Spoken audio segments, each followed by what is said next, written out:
அண்மை செய்தியை பார்த்துக் கொண்டிருக்கிறோம்.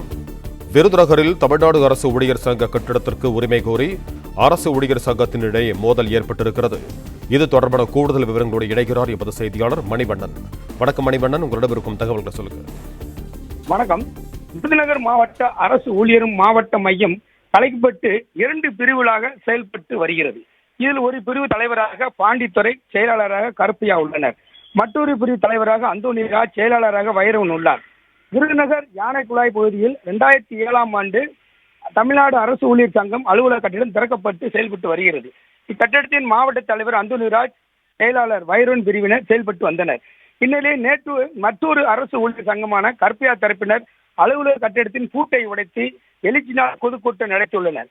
இதற்கு எதிர்ப்பு தெரிவித்து மற்றொரு தரப்பினரான அந்தோணிராஜ், வைரவன் தரப்பினர் விருதுநகர் பஜார் காவல் நிலையத்தில் புகார் அளித்தனர். இந்நிலையில் இன்று தமிழ்நாடு அரசு ஊழியர் சங்க கட்டிடத்திற்கு செல்ல முயன்ற அந்தோணிராஜ், வைரவன் தரப்பினரை மற்றொரு தரப்பைச் சேர்ந்த கருப்பையா தரப்பினர் இடையே திடீர் தள்ளுமுள் ஏற்பட்டு கைகலப்பு ஏற்பட்டது. இதில் இரு தரப்பினர் ஒருவர் தாக்கிக் கொண்டனர். இந்த சம்பவத்தை தொடர்ந்து இரு தரப்பினரும் போலீசார் கைது செய்து தனித்தனியாக தனியார் திருமண்டபத்தில் அடைத்து வைத்துள்ளனர். மேலும் இந்த பிரச்சனைக்குரிய சங்க கட்டட பூட்டை சீல் வைத்துள்ளனர். மேலும் இன்று மாலையில் விருதுநகர் தாலுகா அலுவலகத்தில் இரு தரப்பினிடையே அமைதி பேச்சுவார்த்தை நடைபெறவுள்ளதாக காவல்துறை சார்பில் தெரிவிக்கப்பட்டுள்ளது.